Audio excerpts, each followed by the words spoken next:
Okay, तो क्या है, पावर ऑफ द लेंस का फॉर्मूला, पावर ऑफ लेंस का रेशो 4:1 है, तो फोकल लेंथ का रेशो कितना हो जाएगा, 1:4, क्योंकि पावर फोकल लेंथ की अपोजिट होती है ना, रेसिप्रोकल होता है। देखो ये है, जैसे हमारा पावर का रेशो कितना दिया हुआ है, 4:1। ओके, और जब पावर का रेशो 4:1 है तो पावर का फॉर्मूला क्या है, 1/f, एंड 1/f1, यहाँ P1/P2 है, तो हमने इसमें क्या कर दिया, P1/P2 है, P1/P2 को 4/1 रखा हुआ है, P1 की जगह लिख दिया 1/f1, P2 की जगह लिख दिया 1/f2, वो 4/f1 है, 4/1 है, फिर उसको सॉल्व कर दिया, तुम्हारे सामने है। सो f1/f2 कितना आ गया, 1:4। ओके,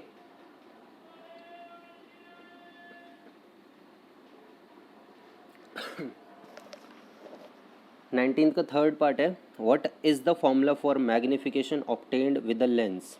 तो मैग्निफिकेशन का फॉर्मूला क्या होता है, h i by h o, height of image by height of object. तो हमारा फर्स्ट ऑप्शन है ratio of height of image to height of object. Okay, 19th का फोर्थ पार्ट है, Sumati did some preliminary experiment with the lenses and found out that the magnification of the I piece L2 is 3। ये हमारा L2 जो है यहाँ पर, ये इसकी मैग्निफिकेशन 3 आ रही है। ठीक है,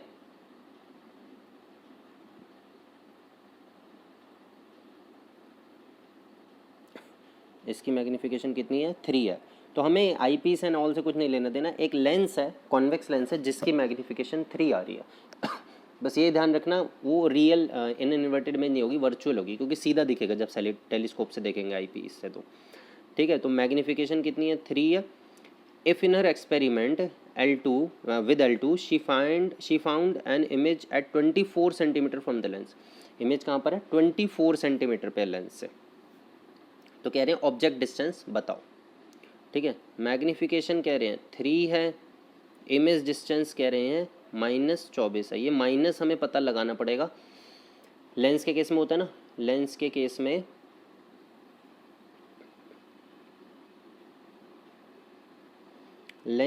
में क्या होता है, लेंस के केस में जो वर्चुअल इमेज बड़ी बनती है वो आगे बन रही होती है लेंस के। यहाँ पे वर्चुअल बनेगी, टेलीस्कोप से देख रहे हैं तो सीधा ही दिखाई देगा, और बड़ी बनेगी तो वो ऐसे बनेगी।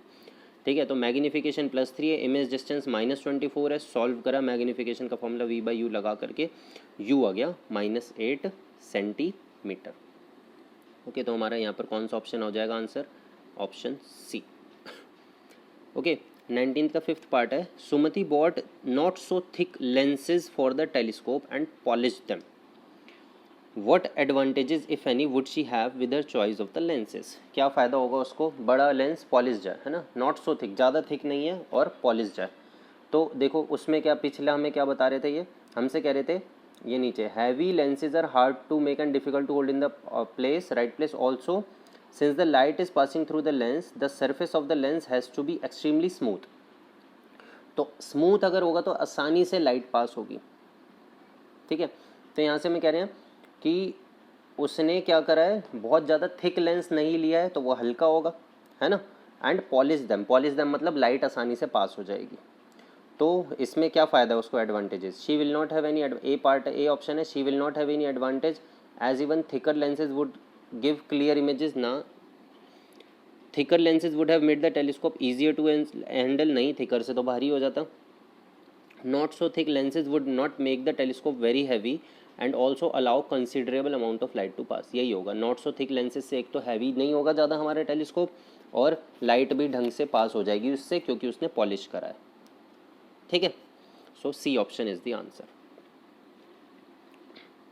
20th क्वेश्चन है, a solenoid is a long helical coil of wire through which a current is run in order to create a magnetic field. Solenoid एक हेलिक्स की फॉर्म में वायर होती है, हेलिक्स मतलब वो स्पाइरल वाली वायर होती है ऐसे करके, और हमने उसमें से क्या पास कर रहा है, करंट है पास करा है हमने उसमें से। The magnetic field of the solenoid is the superposition of the fields due to the current through each coil. हर एक कॉइल में से जो मैग्नेटिक फील्ड होती है वो आपस में ऐड ऑन हो जाती है, जिसकी वजह से मैग्नेटिक फील्ड होती है सोलोनॉइड की। ठीक है,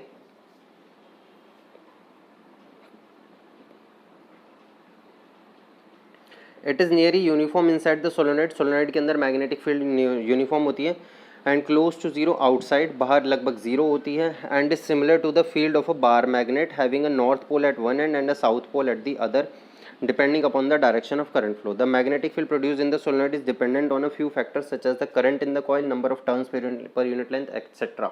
जितने ज़्यादा टर्न्स होते हैं, जितना ज़्यादा करंट होता है, उतनी ही ज़्यादा मैग्नेटिक फील्ड भी होती है। ये मैं बता रहा हूँ तुम्हें, वो उन्होंने सिर्फ डिपेंडेंट बोला है, लेकिन जितने ज़्यादा टर्न्स होते हैं, जितना ज़्यादा करंट होता है, उतनी ज़्यादा मैग्नेटिक फील्ड होती है।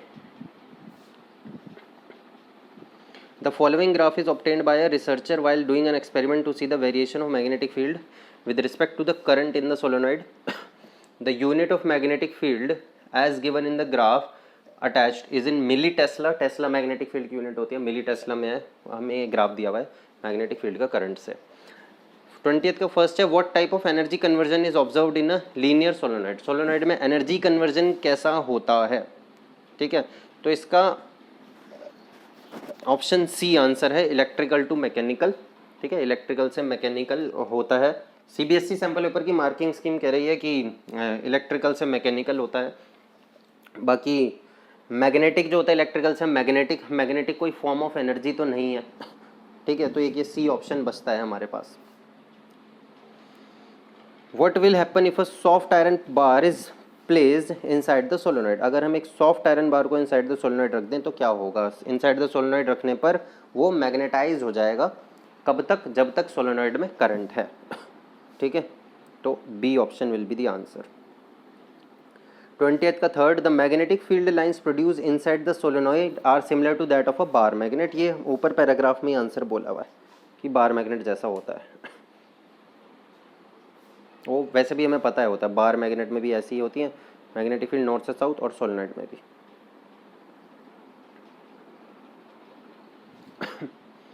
20th का फोर्थ, after analysing the graph a student writes the following statements. बहुत सारी स्टेटमेंट्स लिखी हैं।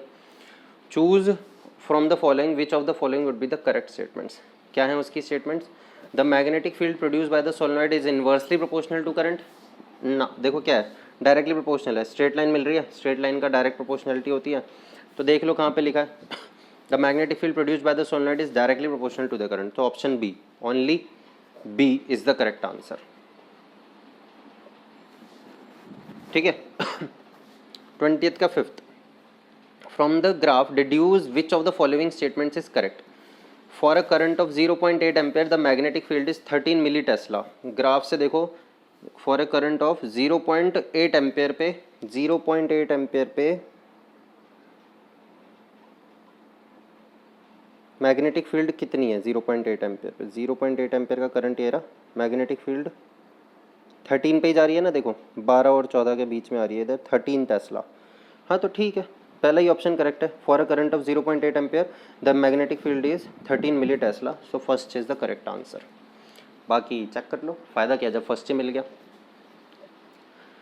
Section B, question number 21, bile juice does not have any digestive enzyme but still plays a significant role. हमसे bile juice का function पूछ रहे हैं। सो bile juice के अंदर बाइल सॉल्ट्स होते हैं एंड बाइकार्बोनेट आयंस होते हैं, जो मीडियम को बेसिक बना देते हैं एक तो, और दूसरा it causes the emulsification of the fats. It breaks down the large fat globules into smaller ones. Okay. या फिर इसका B part is in birds and mammals the left and right side of the heart are separated. क्यों, क्योंकि birds और mammals के अंदर energy requirement ज़्यादा होती है, तो जब हम सेपरेट कर देते हैं तो ऑक्सीजनेटेड और डीऑक्सीजनेटेड ब्लड मिक्स नहीं होता है, और जब वो मिक्स नहीं होता है तो energy requirement, oxygen supply efficiently होती है। 22, state the events occurring during the process of photosynthesis. Photosynthesis के टाइम पे कौन से इवेंट्स होते हैं। Capture of sunlight bye chlorophyll and इस सनलाइट से केमिकल एनर्जी बनाना, और उसके बाद हाइड्रोजन और ऑक्सीजन में तोड़ देना, और फिर हाइड्रोजन को यूज़ करके कार्बन डाइऑक्साइड का रिडक्शन करके कार्बोहाइड्रेट्स बनाना। ये 3 स्टेप्स होते हैं फोटोसिंथेसिस के, एनसीईआरटी के अंदर मेंशन्ड है। उसके बाद कह रहे हैं, is it essential that these steps takes place one after the other immediately. क्या ऐसा जरूरी है कि ये स्टेप्स एक के बाद एक हो। नहीं, बिल्कुल नहीं। ये क्वेश्चन थोड़ा सा घुमा के पूछा हमसे क्वेश्चन पूछते थे, ये हमें बताते थे कि डेजर्ट प्लांट्स रात को CO2 लेते हैं और अगले दिन फोटोसिंथेसिस परफॉर्म करते हैं सनलाइट की प्रेजेंस में। तो ज़रूरी नहीं है, वहाँ पे भी तो ज़रूरी नहीं है ना, स्टेप एक के बाद तो एक नहीं हुए, तो नहीं, ज़रूरी नहीं है ऐसा। यही एग्जाम्पल दे देना डेजर्ट प्लांट्स वाला साथ में। Give a test that can be use to confirm the presence of carbon in a compound. कोई एक ऐसा टेस्ट बताओ जिसकी प्रेजेंस, जिससे हमें ये पता चल जाए कि उस कंपाउंड के अंदर कार्बन है। तो इसके लिए एक वैसे सिंपल सा टेस्ट है, कंपाउंड को जलाओ, अगर वो ब्लैक होता है तो उसके अंदर कार्बन होने के चांसेस रहते हैं, ठीक है ना, कार्बन है उसके अंदर। नहीं तो हम एक चीज़ और कर सकते हैं, कंपाउंड को जलाओ, जो गैस पास हो रही है उसे लाइम वाटर से पास करो, वो मिल्की हो जाएगा। क्योंकि अगर कंपाउंड में कार्बन है तो CO2 प्रोड्यूस होगी, और CO2 को लाइम वाटर से पास करेंगे तो वो मिल्की हो जाएगा। तो मिल्की हुआ है मतलब CO2 प्रोड्यूस हुई है। CO2 में C कहाँ से आया, कंपाउंड को जलाया, उसी में से C आया। ओके, फिर है with valency of 4 how is carbon able to attain noble gas configuration in its compound. कह रहे हैं कार्बन की वैलेंसी 4 है, तो वो नोबल गैस कन्फिग्रेशन कैसे लेता है, तो शेयरिंग से, है ना, शेयर कर देता है, वो 4 बॉन्ड बनाता है, इसलिए नोबल गैस कन्फिग्रेशन अटेन करता है इस तरीके से वो।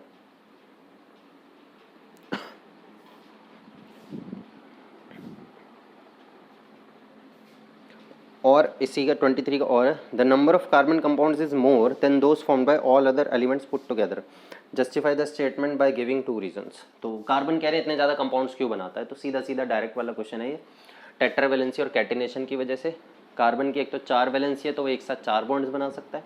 सेकेंड, कार्बन में कैटिनेशन होती है कि कार्बन के कार्बन से जुड़ जुड़ करके लंबी लंबी चेन्स बना सकता है। ओके, 24th क्वेश्चन, पूरी एक टेबल दी हुई है हमें। The following observations were made by a student on treating 4 metals PQRS with the given salt solutions. Table बना रखी है कि NCERT का ही क्वेश्चन है ये, थोड़ा सा बस इसको चेंज कर दिया शायद, है ना। वो zinc ZnSO4 copper SO4 C copper sulphate वाला पूरा क्वेश्चन था। अब इस टेबल को पढ़ के हमें बोला है ए पार्ट में, arrange the given samples in increasing order of reactivity. तो देखो भाई, सबसे पहले देख लेते हैं कौन कौन सा है, मैग्नीशियम, जिंक, कैल्शियम, सोडियम। इनमें से सबसे ज़्यादा रिएक्टिव कौन सा होता है, सोडियम सबसे ज़्यादा होता है, फिर कैल्शियम है, पोटेशियम सबसे ज़्यादा रिएक्टिव होता है वैसे, फिर सोडियम होता है, फिर कैल्शियम, मैग्नीशियम, एल्यूमिनियम। तो यहाँ पर सोडियम, फिर कैल्शियम, फिर मैग्नीशियम और फिर जिंक, ठीक है। तो सोडियम को जो डिस्प्लेस कर दे, सोडियम सबसे ज़्यादा रिएक्टिव है, सोडियम के बाद कौन सा है, कैल्शियम है, कैल्शियम के बाद मैग्नीशियम है, मैग्नीशियम के बाद जिंक है, ठीक है। तो सोडियम सबसे ज़्यादा रिएक्टिव है, फिर कैल्शियम है, फिर मैग्नीशियम है और सबसे कम है जिंक। ओके,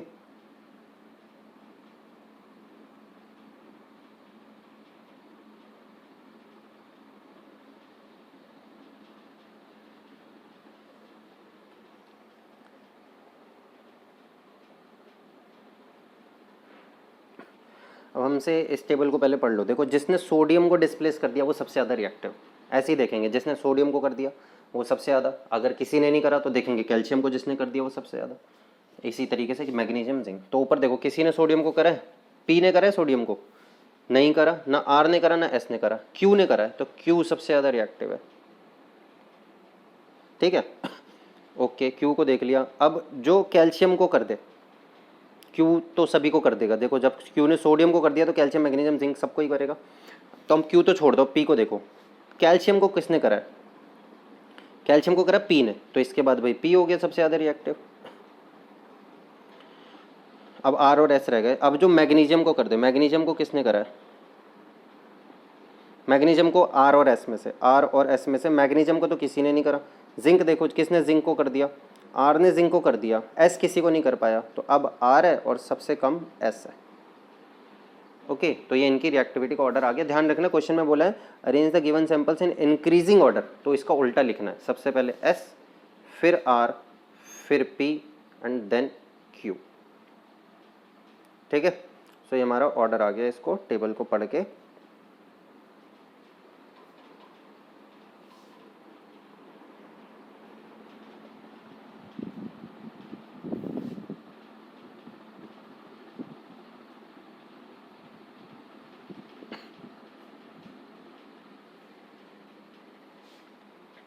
बी पार्ट है right the chemical formula of products formed when Q reacts with CuSO4।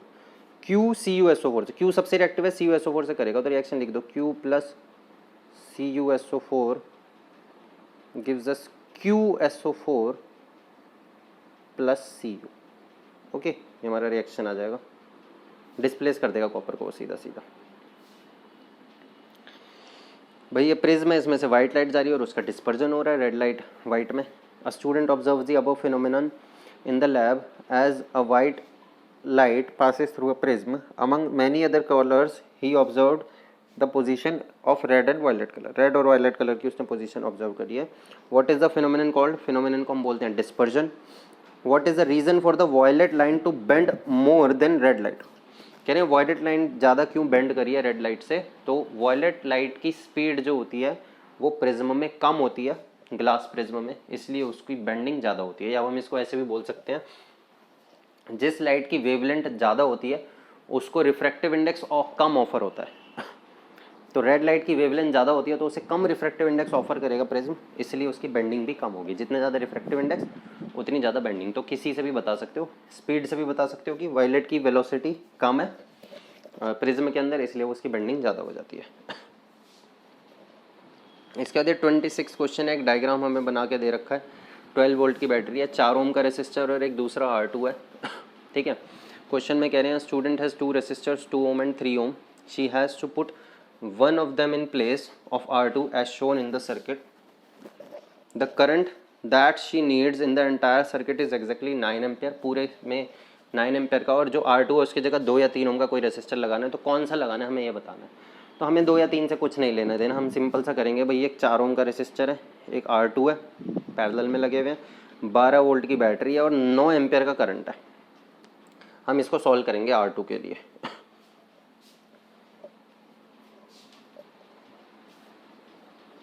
तो ये हमारा डायग्राम है, I 9 एम्पियर है, V 12 वोल्ट का है।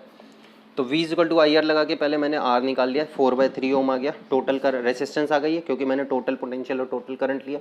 फिर टोटल रेसिस्टेंस 1/R का फॉर्मूला लगा दिया, 1/R1 प्लस 1/R2। सॉल्व कर दिया इसको R2 के लिए, R2 आ गया हमारा 2 ओम। ओके,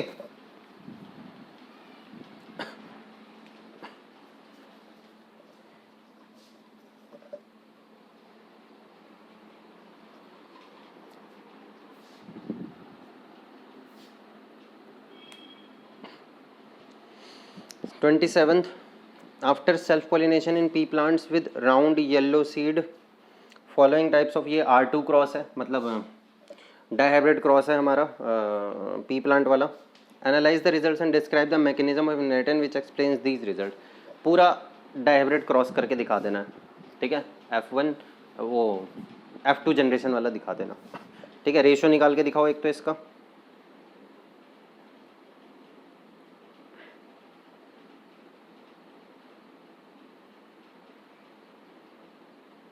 रेशो निकाल के दिखाओ। रेशो आएगा इसका 9:3:3:1, वही आएगा। और पूरा सॉल्व करके पूरा डाइहाइब्रिड क्रॉस करके दिखाना है और कुछ नहीं है। Okay, in humans there is 50% probability of the birth of a boy and 50% probability that a girl will be born. पूरा इसको क्रॉस के साथ दिखाओगे। फादर XY होता है,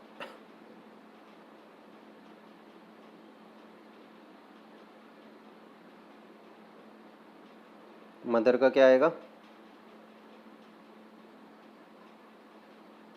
XX। ओके,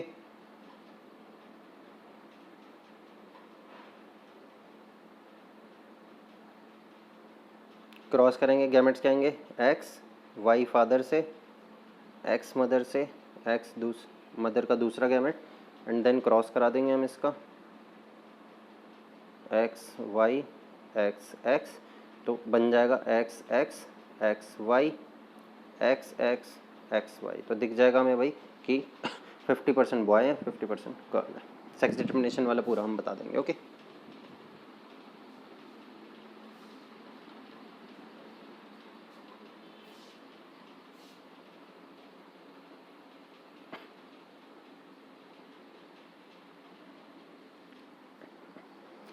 28th क्वेश्चन अपने आप ही करोगे, कुछ ऐसा है नहीं। प्लास्टिक कप्स यूज़ होते थे पहले उसमें चाय देने के लिए ट्रेन्स में, फिर उसके बाद कुल्हड़ बना लिया मिट्टी से और अब पेपर कप्स कर रहे हैं। तो ऐसा क्यों कर रहे हैं? प्लास्टिक नॉन बायोडिग्रेडेबल सब्सटेंस होता था तो नेचर के लिए हार्मफुल है, और कुल्हड़ बना लिया वो मिट्टी से बना है तो वो ज़्यादा इको फ्रेंडली है। लेकिन बाद में उससे भी दिक्कत हो गई क्योंकि उससे मिट्टी ख़त्म होने लगी। जो फर्टाइल टॉप मोस्ट लेयर होती है उसी मिट्टी से ही तो लगाओगे ना, कुल्हड़ बनाओगे। फिर कुल्हड़ से हम पेपर कप पे मूव कर गए, ठीक है। अब उसमें पेड़ का आएगा तो उसकी जगह और कुछ सोचेंगे। खैर उसका पूछा नहीं है तो हम इन दोनों का जवाब दे देंगे कि पेपर भी तो पेड़ से ही बनेगा ना। 29 explain where and how urine is produce. तो यूरिन किडनी में प्रोड्यूस होता है और नेफ्रॉन के साथ इसकी पूरी फंक्शनिंग हम एक्सप्लेन करेंगे, है ना, कि नेफ्रॉन में ब्लड आता है, फिल्टर होता है, पूरा जो प्रोसेस है हमारा एक्सप्लेन करना है। 30th क्वेश्चन नंबर है, which of the following reactions is are endothermic where decomposition also happens. Endothermic है जहाँ पे डिकम्पोजिशन हो रहा है। Heating of lead nitrate, PbNO3 को हीट करते हैं, PbNO3 ट्वाइस को, तो डिकम्पोजिशन होता है, एंडोथर्मिक भी है। डिकम्पोजिशन ऑफ ऑर्गेनिक मैटर, ये एंडोथर्मिक नहीं है। And electrolysis of acidified water, ये एंडोथर्मिक है, ठीक है। H2O को तोड़ना, इलेक्ट्रिसिटी चाहिए होती है।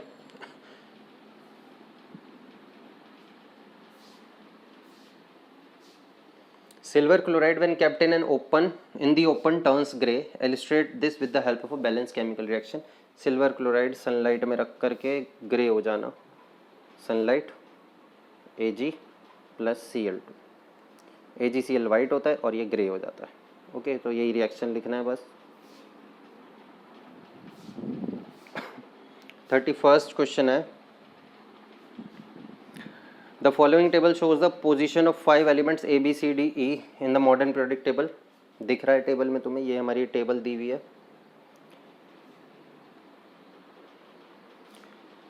Which element is a metal with valency 2? D second group में है, वैलेंसी 2 है, मेटल है। Which element is least reactive? Least reactive C, noble gas है, 18th ग्रुप में। Out of D and E, कहाँ है D? D और E, ये है D, ये है E।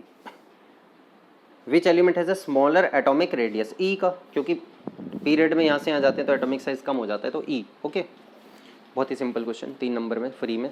Explain the formation of calcium chloride with the help of electron dot structure. Calcium chloride की फॉर्मेशन की बात कर रहे हैं। कैल्शियम 282 होता है, 2882 होता है, और क्लोरीन 287 होता है। तो कैल्शियम का इलेक्ट्रॉन डॉट स्ट्रक्चर कैसे लिखते हैं? 2 डॉट, और क्लोरीन में 7, 1 2 3 4 5 6 7, और एक और 2 CaCl2 होगा, एक और क्लोरीन होगा, 2 Cl2 होंगे, Cl होंगे। ये एक इसे दे देगा और एक इसे दे देगा, खुद बन जाएगा Ca2+, और इधर बनेगा 2Cl-, दोनों मिलके क्या बना देंगे? CaCl2, ठीक है। वो इलेक्ट्रॉन ट्रांसफ़र वाले मेथड से पूरा इसको हम एक्सप्लेन करके दिखाएंगे, ऐसे ही बना करके।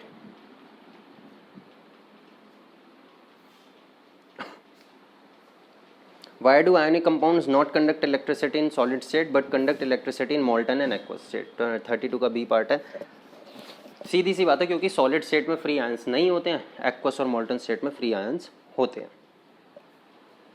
33 question number, refractive index of water with respect to air is 1.33 and that of diamond is 2.40। दोनों का रिफ्रैक्टिव इंडेक्स दिया हुआ है।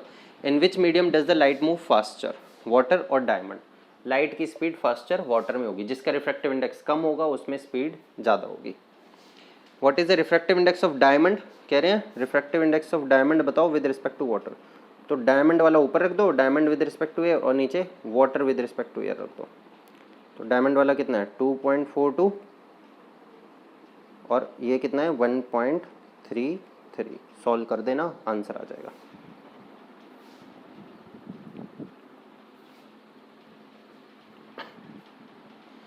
Section D, match the following pH values 1, 7, 10, 13 to the solutions given below. 1 acidic वाला होगा, 7 neutral होगा, 10th basic होगा, 13th बहुत ज़्यादा बेसिक होगा। 1 हो जाएगा हमारा गैस्ट्रिक जूसेस, 7 हो जाएगा हमारा ब्राइन, NaCl का सॉल्यूशन होता है, न्यूट्रल सॉल्ट है। 10 हो जाएगा हमारा milk of magnesia, magnesium hydroxide, weak base होता है। और 13 हो जाएगा aqueous sodium hydroxide, NaOH, strong base है। Amit and Rita decided to bake a cake and added baking soda to the cake batter. Baking soda क्यों डाला, reaction के साथ बताओ, है ना, कि बेकिंग सोडा क्यों डाला गया है। तो बेकिंग सोडा क्या होता है, NaHCO3, and when it is added to food तो वो क्या करता है, it releases carbon dioxide gas which gets into the food and makes it puffy. तो ये रिएक्शन लिखेंगे NaHCO3 plus H plus, heat कर दिया, क्या बन गया, Na plus plus H2O plus CO2। ये CO2 gas gets into the food and makes it puffy, soft बना देता है उसको, इसलिए बेकिंग सोडा डाला जाता है। विद रिएक्शन ये हम आंसर बताएंगे।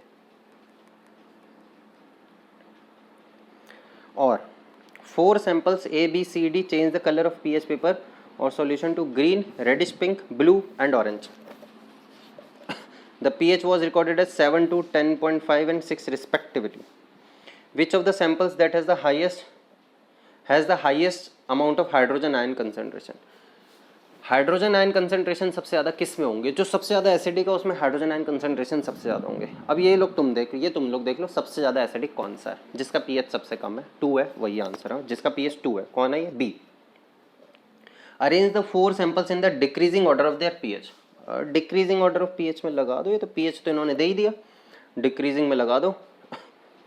C सबसे पहले, फिर A, फिर D और फिर B, बहुत ही आसान है।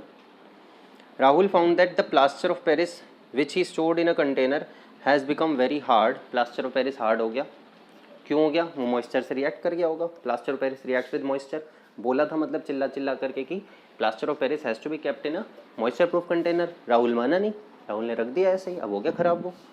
What is the reason for this, बता दिया मैंने। और केमिकल रिएक्शन लिखोगे तो वो बिल्कुल लिखोगे CaSO4 half H2O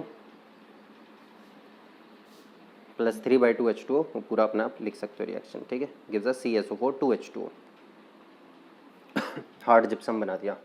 give any one use of plaster of Paris other than for plastering और स्मूथिंग ऑफ वॉल्स। क्या काम होता है प्लास्टर ऑफ पेरिस का, टॉयज बनाने के लिए यूज होता है, ठीक है।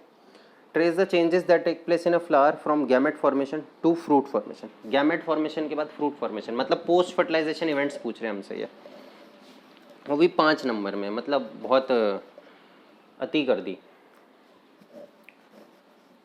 गैमेट से क्या बन जाता है, एम्ब्रियो बन जाता है, ठीक है। ओव्यूल से सीड बन जाता है, ओवरी से फ्रूट बन जाता है, सेपल्स पेटल्स विदर ऑफ कर जाते हैं, सेपल्स पेटल्स टूट के गिर जाते हैं, यही चेंजेस होते हैं बस।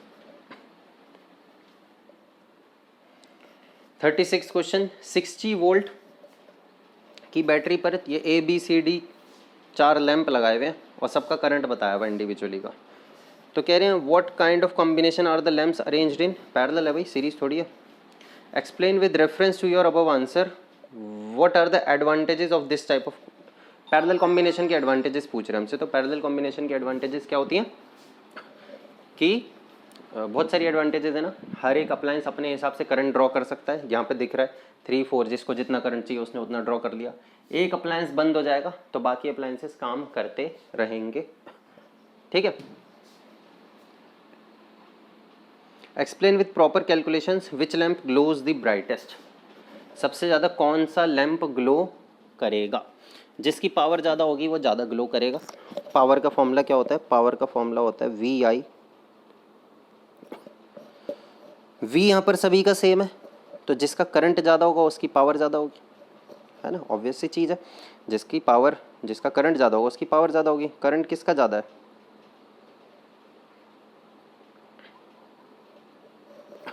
करंट ज़्यादा है C का, तो इट ग्लोज द ब्राइटेस्ट। ऐसे ही बताएंगे P = VI करके, ओके। चाहो तो सबकी अलग अलग पावर निकाल के दिखा देना। बोला है विद प्रॉपर कैलकुलेशंस, तो पावर सबकी निकाल ही दो। Find out the total resistance of the circuit. बिल्कुल जी, टोटल रेसिस्टेंस निकालो। टोटल करंट कितना है, 3 + 5 + 4 + 3 दोबारा, ये टोटल करंट आ गया। 5 3 8 4 12 3 15, 15 एम्पियर का करंट है। पोटेंशियल है 60 वोल्ट का। V = IR लगाओ, रेसिस्टेंस निकाल लो, 4 ओम आ जाएगी शायद। ठीक है। और ये वाला क्वेश्चन देख रहे हैं, PQ is the current carrying conductor in the plane of the paper as shown in the figure given below. PQ एक करंट कैरिंग कंडक्टर है, ठीक है, और वो प्लेन ऑफ द पेपर में है। Find the directions of the magnetic field produce by it at point R and S, R और S पर। फ्लेमिंग्स और sorry right hand thumb rule लगाओ, थंब इस डायरेक्शन में, फिंगर्स रैप कर रही हैं, तो ऐसे होगी ना मैग्नेटिक फील्ड की डायरेक्शन, ऐसे करके। तो R पे अगर मैं R को देखूं, ये हमारे उसकी डायरेक्शन है करंट की, और मैग्नेटिक फील्ड ऐसे जा रही है। तो R पे मैं देखूं तो इनटू द पेपर जा रही है, इन्होंने हमें बोला था PQ पेपर पे रखा हुआ है। R पे मैं देखूं तो इनटू द पेपर जा रही है, और यहाँ पीछे से S पे देखूं तो आउट ऑफ द पेपर आ रही होगी। तो हम ये बोलेंगे at R the direction of magnetic field is into the paper, and at S the direction of magnetic field is out of the paper. कह रहे हैं R1 और R2, R1 बड़ा है, R2 छोटा है, मतलब R दूर है S से। R वाला पॉइंट जो है वो वायर से दूर है, S थोड़ा पास में है। तो हमसे ये पूछ रहे हैं बी पार्ट में, कह रहे हैं बताओ मैग्नेटिक फील्ड लार्जर कहाँ पर होगी, तो ऑब्वियसली S पर होगी। जैसे जैसे हम दूर जाते जाते हैं मैग्नेटिक फील्ड वीक होती जाती है दूर दूर में, ठीक है, वीक होती जाएगी।